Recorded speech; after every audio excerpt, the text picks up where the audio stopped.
Welcome to V999 news.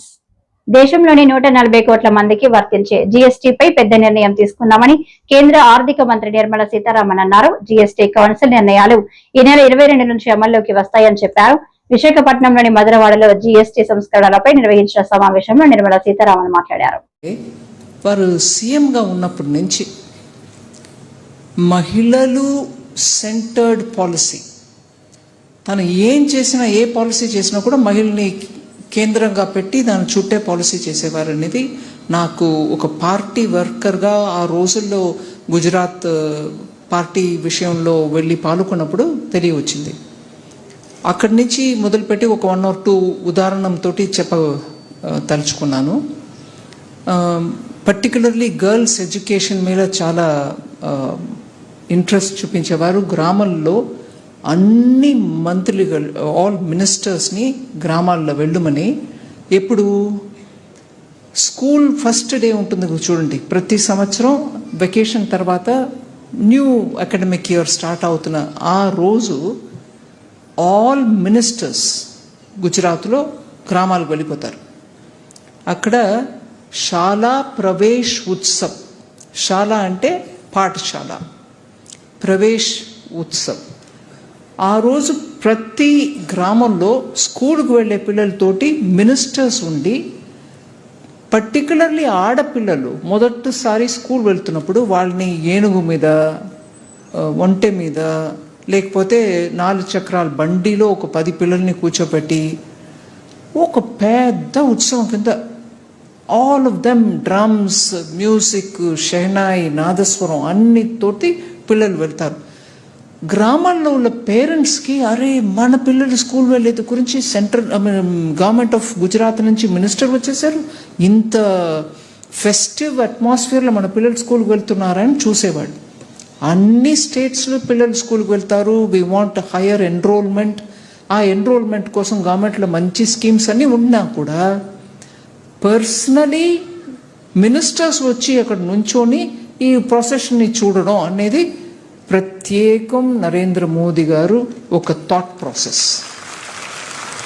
దానివల్ల peoples participation ఉంటుంది. అక్కడ మనం మన పిల్లల్ని పంపిస్తున్నాం, సెలబ్రేట్ చేసాం అనేది లేకుండా గవర్నమెంట్ కూడా మనతోటి ఇక్కడ వచ్చి స్కూల్స్ గురించి ఇంత చేస్తున్నారంటే గవర్నమెంట్ స్కూల్స్ మీద కూడా ఒక రెస్పెక్టబిలిటీ. ఇవాళ కూడా గవర్నమెంట్ స్కూల్ టీచర్స్ ప్రయత్నం వల్ల మంచి రిజల్ట్స్ గవర్నమెంట్ స్కూల్స్ వస్తున్నాయి. కానీ ఆ స్కూల్ మీద గవర్నమెంట్కి ఇట్లాంటి ఒక అప్రోచ్ ఉంది అనేదిని గ్రౌండ్లో ప్రూవ్ చేసి చూపించినది నరేంద్ర మోదీ గారు సీఎంగా ఉన్నప్పుడు. ఇంకో ఎగ్జాంపుల్, వారు ప్రతి సంవత్సరం వారికి వచ్చే గిఫ్ట్స్ అన్నిటినీ కూడా ఒక చోట్లో కలెక్ట్ చేసి పెడతారు. సీఎం నుంచి పిఎం ఢిల్లీకి వచ్చేస్తున్నారు అనగా కలెక్ట్ చేసిన అన్ని గిఫ్ట్స్ని కూడా పబ్లిక్లీ ఆక్షన్లో పెట్టారు. దాంట్లో వచ్చిన ప్రతి పైసా కూడా గర్ల్స్ ఎడ్యుకేషన్ కోసం ఇచ్చేశారు. He didn't take anything out of it. ఒక్క ఐటెం కూడా తన ఉపయోగాని కోసం తీసుకోకుండా అలా కలెక్ట్ చేసుకొని 2014లో ఇక్కడ ఢిల్లీకి వచ్చే ముందు ప్రతి ఒక్కటిని కూడా ఆక్షన్, పబ్లిక్ ఆక్షన్, ఓపెన్ ఆక్షన్లో పెట్టి దాంట్లో వచ్చిన ఒక్క ప్రతి పైసాన్ని కూడా గర్ల్స్ ఎడ్యుకేషన్ ఇన్ గుజరాత్ కోసం ఇచ్చేసి వచ్చిన వ్యక్తి ఇవాళ మన ప్రధానమంత్రి గారు. And I'm not surprised that he's doing things for women. అది అట్లా కంటిన్యూస్గా వస్తుంది ఆ ట్రెడిషన్. సరే, ఇక్కడ వచ్చారు జన్ ధన్ యోజన, పిఎం జన్ ధన్ యోజన. ఏంటది? ప్రతి ఫ్యామిలీలో ఒక బ్యాంక్ అకౌంట్ ఉండాలి. బీదవాళ్ళైనా, ఎంత గ్రామంలో ఉన్నా, వాళ్ళ దగ్గర బ్యాలెన్సే లేకపోయినా, బ్యాంకులో అకౌంట్కి పైసా లేకుండా ఉన్నా వాడికి ఒక అకౌంట్ ఓపెన్ చేయాలి అనే ఒక స్కీమ్. అప్పుడు నేను ఎంఎస్గా ఉన్నాను, మినిస్టర్ ఆఫ్ స్టేట్గా ఉన్నాను, ఫినాన్స్ మినిస్టర్. ఏం ప్రయత్నం చేసి గ్రామాలకి ప్రతి బ్యాంక్ మేనేజర్ని పంపించి ఏ గ్రామంలో ఎంతమంది ఉన్నారో అకౌంట్ లేకుండా కుటుంబాలు, వాళ్ళని రిజిస్టర్ చేయండి అన్నారు. ఎంత రెసిస్టెన్స్ ఉండేది అంటే మీకు తెలియదు. నేను ఫ్యామిలీ గురించి ఎందుకు మాట్లాడుతున్నాను అంటే దాంట్లో ఒక మహిళా అంశం ఉంది. సో అకౌంట్ ఓపెన్ చేయమన్నారు. రెసిస్టెన్స్ అందరూ.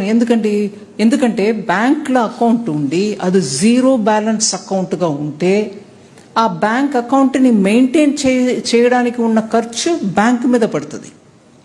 ఇప్పుడు నార్మల్గా అకౌంట్ ఉంటే ఆ అకౌంట్ని మినిమం బ్యాలెన్స్ మెయింటైన్ చేయండి అని చెప్పి, ఒకవేళ మినిమం బ్యాలెన్స్ లేకపోతే తక్కువ అయితే మీ మీద ఒక చిన్న పెనల్టీ వేస్తారు, బ్యాంక్ అట్లా అకౌంట్ని సర్వీస్ చేస్తుంది. కానీ ఇక్కడ జీరో బ్యాలెన్స్ అకౌంట్ ఉన్నా కూడా ఓపెన్ చేయండి, దాంట్లో మీకు పెనల్టీ వేయాలంటే నేను గవర్నమెంట్ నుంచి భర్తీ చేస్తాను కానీ జనం దగ్గర నుంచి మీరు తీసుకోకూడదు. ఎందుకు? అకౌంట్ ఓపెన్ చేశారు. దాని తర్వాత ఏమైంది, ప్రతి గవర్నమెంట్ స్కీమ్ ఆ ఫ్యామిలీకి విడో పెన్షన్, ఫ్యామిలీ పెన్షన్ లేకుండా ఇంకొకటి ఏదో ఒక స్కీమ్ ద్వారా పైసా వెళ్ళాలంటే డైరెక్ట్ బెనిఫిట్ ట్రాన్స్ఫర్ అని డైరెక్ట్గా అకౌంట్కు పైసా వెళ్ళడం, మధ్యవర్తి ఎవరు లేకుండా.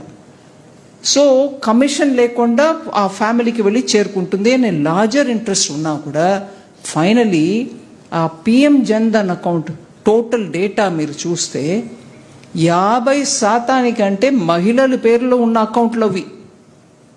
పిఎం జన్ధన్ అకౌంట్ అనేది ఫ్యామిలీ కోసం స్టార్ట్ చేసినా కూడా ఫైనలీ ఫ్యామిలీలో అకౌంట్ ఎవరికి లేదు, మహిళలు లేరు.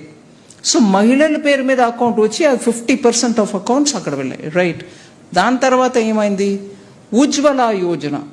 ఇప్పుడు ఆనరబుల్ చీఫ్ మినిస్టర్ గారు చెప్పారు ఇక్కడ, డ్వాక్రా మహిళలకి దీపం ద్వారా సిలిండర్స్ ఇవ్వబడినది. అది ఉజ్వల యోజన ఢిల్లీలో ఎవరికి మహిళలకి ఇవ్వాలి, ఉజ్వల అకౌంట్ ఎవరికి పోవాలి, దానికి సబ్సిడీ ఏ అకౌంట్లో పోయి చేరుకోవాలి, మహిళల అకౌంట్కి వెళ్ళింది.